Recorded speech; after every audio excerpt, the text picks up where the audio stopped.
Oke kawan-kawan semuanya, pada kesempatan kali ini gue mencoba untuk menceritakan beberapa kisah mistis atau kisah kejanggalan yang gue alami ketika gue sedang mendaki ke Gunung Lembu yang ada di Purwakarta. Pada waktu itu hari Kamis, mula-mula gue sama temen gue yang namanya Nur lagi main di mall, salah satu mall yang ada di Bekasi. Waktu itu sih kita sama sekali nggak ada rencana untuk pergi ke gunung, waktu itu cuma main-main biasa doang. Waktu itu sih, tepatnya sih waktu itu kita lagi nyari buku gitu di salah satu Gramedia yang ada di mall, salah satu mall yang ada di Bekasi. Pada mulanya kita cuma main-main biasa, nggak ada rencana untuk ke gunung, main sampai akhirnya tiba waktu maghrib. Dan waktu itu tiba-tiba aja si Nur ini teman gua ngajakin gua, kayaknya seru nih kalau hari ini kita daki ke gunung. Terus gue bilang, gunung mana nih enaknya? Yang anehnya juga gue mengiyakan gitu kan, padahal waktu itu sama sekali nggak ada rencana sebelumnya dan juga nggak ada persiapan. Tiba-tiba aja dia ngajakin, terus waktu itu gue suruh searching kan dia, akhirnya dia searching, akhirnya kita memutuskan untuk pergi ke Gunung Lembu yang ada di Purwakarta. Kenapa Gunung Lembu? Karena jarak dari Bekasi ke Purwakarta nggak terlalu jauh lah, sekitar 3 jam 4 jam lah. Dan juga Gunung Lembu nggak terlalu tinggi, cuma sekitar 700 mdpl doang. Jadi kita nggak perlu ngecamp dan juga nggak perlu ribet-ribet, nggak perlu menyediakan logistik segala macam. Karena emang waktu itu kita niatnya cuma naik ke gunung, ke puncak, melihat sunrise dan juga langsung turun, nggak perlu ngecamp. Jadi emang kita nggak mau ribet lah, karena waktu itu nggak ada persiapan sama sekali. Oke, waktu itu kita udah rundingan, terus akhirnya kita memutuskan, oke, kita lanjut nih ke Gunung Lembu yang ada di Purwakarta. Waktu itu udah sekitar jam 7 jam 8 lah. Akhirnya gue waktu itu sempat minjem sepatu juga tuh di kosan temen gue kan, karena waktu itu kondisinya gue lagi nggak bawa sepatu kan. Gue minjem sepatu dan akhirnya kita berangkat tuh. Kita berangkat dari Bekasi itu udah sekitar jam 9 malam. Kita berangkat, udah cukup malam, berangkat. Akhirnya di Purwakarta itu udah lumayan sepi tuh, udah nggak ada, ya bisa dibilang jalanan udah sepi lah. Apalagi pas lagi kita udah memasuki area kawasan dari gunung lah, udah deket-deket Gunung Lembu itu, areanya udah mulai sepi banget kan. Waktu itu juga jalannya benar-benar gelap banget tanpa penerangan, terus kiri kanan tuh hutan. Kita naik daki gitu kan, naik motor, dan waktu itu nggak ada pengendara motor lainnya. Jadi waktu itu tuh yang lewat di jalan itu tuh cuma kita doang, cuma gua sama teman gua doang kan. Dan waktu itu kondisi jalannya juga sangat gelap, cuma penerangannya cuma dari penerangan motor doang, kanan kiri hutan. Gimana ya, kalau dibilang takut sih pasti takut ya, cuman apa boleh buat, karena emang udah terlanjur berangkat kan, ya udahlah gas terus kan. Waktu itu gue cuma bisa berdoa doang dalam hati gue kan, dan alhamdulillah pun lancar. Kita akhirnya sampai di base camp, dan di base camp itu kita langsung daftar simaksi kan. Waktu itu masih, untungnya juga penjaga base campnya belum tidur.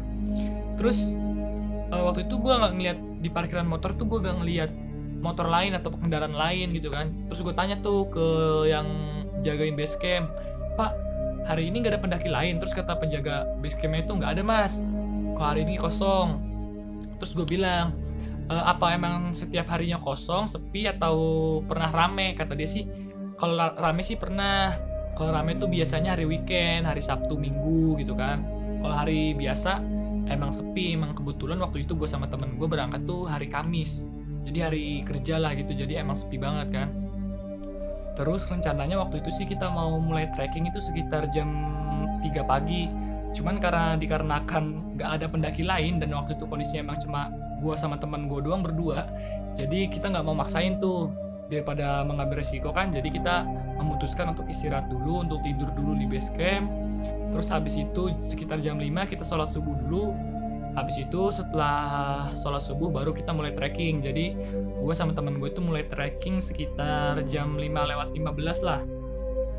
Dibilang masih gelap, cuman kalau gelap banget sih udah nggak terlalu gelap banget. Kita mulai trekking, kita mulai jalan, mulai lancar. Terus waktu itu kita sempat nemuin batu bener-bener gede banget kan. Ya udah tuh, waktu di batu itu entah kenapa kayak ada sesuatu yang aneh gitu. Gue kayak ngerasa hati gue tuh kayak nggak tenang atau gimana lah.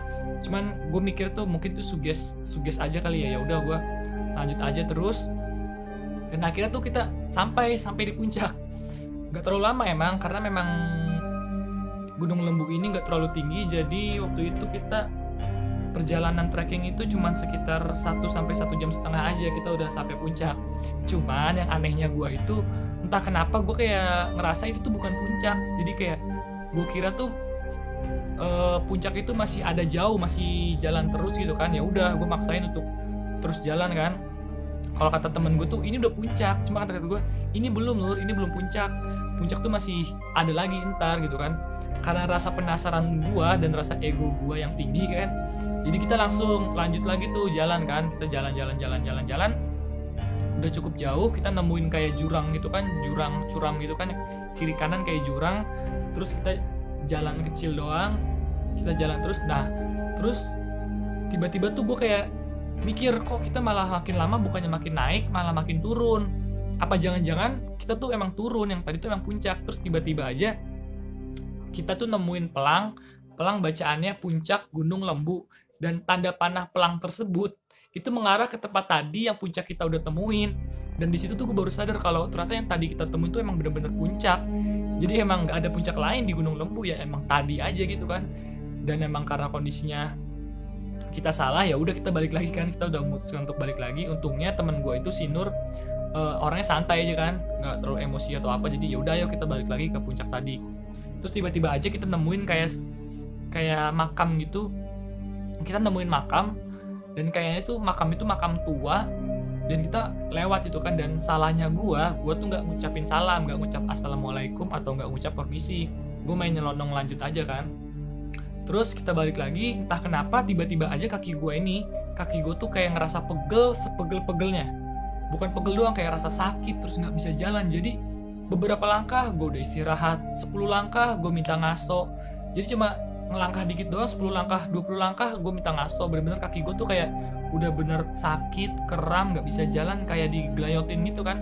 Dan anehnya teman gue si Nur ini, dia tuh ngerasa kakinya biasa-biasa aja, nggak kerasa pegel, nggak kerasa apapun itu kan. Cuman gue doang. Padahal biasanya kalau gue mendaki gunung tuh gue nggak pernah ngerasain sepegel itu gitu. Gue nggak pernah ngerasain kaki gue sakit sesakit itu.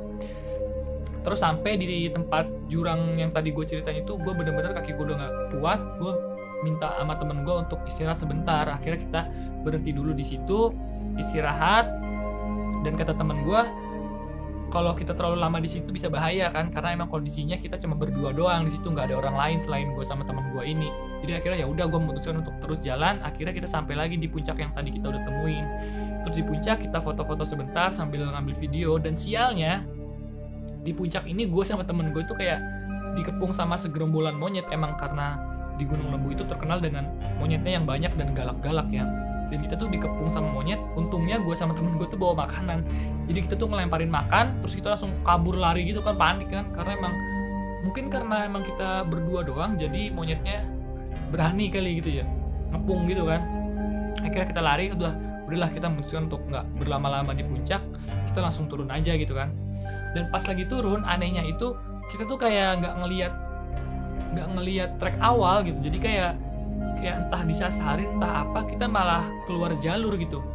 Terus kita malah merosot di antara kayak jurang gitu, dan jurangnya itu kayak dedaunan gitu. Kita merosot. Kita mau balik lagi juga udah jauh kan, mau ke atas lagi. Dan untungnya itu pas lagi kita udah mulai kehilangan arah, tiba-tiba aja ada bapak-bapak. Kayaknya sih bapak-bapak itu adalah pedagang di daerah Gunung Lembu itu.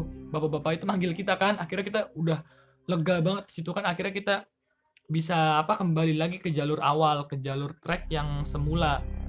Akhirnya kita jalan lagi, akhirnya kita pun sampai di base camp. Dan sesampainya di base camp, temen gue itu si Nur akhirnya cerita bahwa pertama kita jalan naik itu, waktu kita nemuin sebuah batu gede gitu, kata temen gue si Nur ini, dia itu ngelihat kayak di belakangnya itu ada sosok kayak putih-putih gitu kan, kayak makhluk putih gede jalan mendekati kita. Cuman dia langsung nggak ngelihat lagi gitu, maksudnya langsung memalingkan muka lagi gitu kan. Dan dia nggak mau langsung ngomong karena takutnya kalau dia langsung ngomong ke gua, kita malah sama-sama takut kan. Bagusnya dia di situ, dia ngerti lah. Dia ngomongnya pas lagi udah sampai base camp lagi. Dan terus dia juga nanya sama gua kan, waktu kita nemuin makam tua itu, gua ngucapin salam atau permisi atau enggak gitu kan. Dan gua bilang enggak, padahal kalau dia sendiri dia ngucapin salam. Mungkin dia bilang mungkin itulah alasannya kenapa kaki lu itu rasa sakit, kayak ada yang gelayotin gitu kan. Ya udah gue juga nggak tahu kan. Dan anehnya juga sesampainya kita di base camp itu, kaki gue tuh udah normal lagi, udah bener-bener nggak ngerasa capek, nggak ngerasa sakit lagi, udah biasa aja gitu. Dan temen gue si Nur itu juga bilang waktu gue sempet ngasol di antara jurang-jurang itu, katanya dia tuh kayak denger suara, entah suara macan, entah suara apa, pokoknya suara di jurang itu dia kayak ngedenger suara gini nih. Gitu. Gue pas lagi diceritain dia tuh kayak merinding banget gitu kan. Entah bener apa enggak, gue juga nggak tahu. Tapi emang teman gue satu itu tuh emang ya bisa dibilang peka lah sama hal-hal yang berbau-bau mistis. Kalau gue sih orang kan polosan gitu kan. Cuman ya bagusnya dia itu dia nggak mau langsung bilang. Dia bilang tuh pas lagi kita udah sampai base camp. Oke, cukup sekian cerita dari gue. Inti dan saran dari cerita gue barusan adalah kemanapun kita, terutama ke gunung ya, kita harus membuat persiapan terlebih dahulu atau enggak rencana. Jangan pernah kita ke gunung dengan cara dadakan seperti yang gue lakukan, karena bisa beresiko tinggi dan kurangnya persiapan bisa mengakibatkan segala sesuatu yang buruk terjadi. Dan juga kemanapun kita saat kita menemui area baru atau tempat yang baru pertama kali kita kunjungi, atau tempat mistis ya semacam makam tua atau tempat-tempat mistis lainnya, alangkah lebih baiknya kita mengucap salam, assalamualaikum atau permisi, karena setidaknya kita sudah meminta izin kepada makhluk yang menjaga di area sana. Oke, terima kasih, semoga cerita tersebut bisa dijadikan pelajaran. Cukup sekian dari gua, terima kasih.